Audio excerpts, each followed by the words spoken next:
प्रथम राजावली अध्याय 5। अनंतर सोरर राजा हिरम सलोमन को निकट को अपना दास मन को पठाइला, कारण लोक माने तांको पितांकर बदले तांको राजाभिषिक्त कले बोली से शुणिथिला। आउ दाऊद सर्वदा हिरम रो प्रिय पात्र थिले।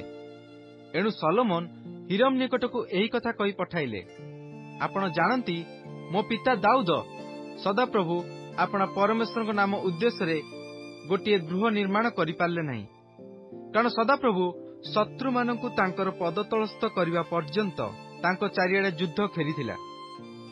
मात्र एबे सदाप्रभु मो परमेश्वर चतुर्दिगरे मते विश्राम देय अछंती, विपक्ष केही नाही बा विपद घटना किछि नाही। एतु देखंतु सदाप्रभु मो परमेश्वर को नाम उद्देश्य रे मु गोटे गृह निर्माण करिया को मनस्थ करूअछि, कारण सदाप्रभु मो पिता दाऊद को कहिथिले, आम्भे तुम्भ बदले तुम्भर जो पुत्र को तुम्भ सिंहासन रे बसाइबा से आम्भ नाम उद्देश्य रे गृह निर्माण करिवो।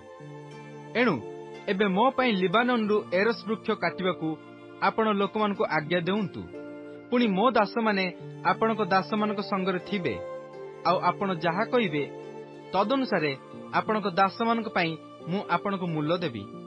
कारण आपण जानती जे काठ काटिबा कार्य रे सिदोनिया मानक परि निपुण लोक आम्भनक मध्यरे केही नाही।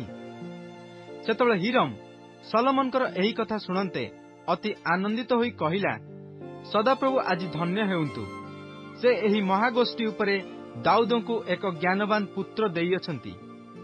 एउतारे हिरम सलोमनको निकटକୁ कहि पठाइला, आपण मो कतिकी जेउ कथा कहि पठाइले ताहा मु सुनिली। मु एरस ओ देवदारू काष्ठ विषय आपणकर समस्त बांछा सफल करिवि।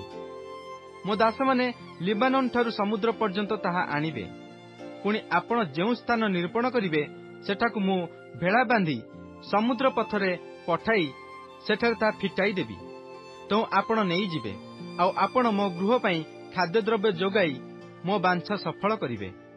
एही रूपे हिरम सलोमनकर समस्त बांछानुसारे तांकु एरस ओ देवदारू काष्ठ देला। पुणी सलोमन हिरम गृहर खाद्य निमंते ताहाकु 20,000 महण गहम और 20 महण पेशा तेल देले। एही रूपे वर्षकु वर्ष सलोमन हिरम को देले। पुणी सदाप्रभु अपना प्रतिज्ञानुसारे सलोमन को ज्ञान देले। आउ हिरम और सलोमन को मध्य संधि थिला और से दुहे परस्पर नियम कले। अनंतर सलोमन राजा समुदाय इस्राएल मध्यरु बेठीकर्म निमंते लोक संग्रह कले। तैरे 30,000 लोक संगृहित हेले। पुणी से पाळी अनुसारे मासकु 10,000 लोक लिबानन को पठाइले। सेमाने मासे लेखाए लिबानन रे ओ 2 मास लेखाए घरे रहिले ओ अदोनीराम बेठी कर्मकारी मानकर अध्यक्ष थिला। पुणी सलोमनकर 70,000 भारवाहक ओ पर्वतरे 80,000 पत्थर कटाली थिले। एहा छडा कर्मकारी लोकमानक उपरे सलोमनकर 3,300 प्रधान कार्याध्यक्ष नियुक्त थिले।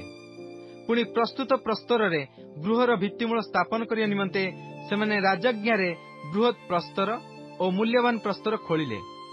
आउ सलोमनकर ओ हिरम रो राजमिस्त्री माने ओ गिब्लियो लोक माने से सबुर गठन कले। एही रूपे सेमाने गृह निर्माण निमंते काष्ठ ओ प्रस्तर प्रस्तुत कले।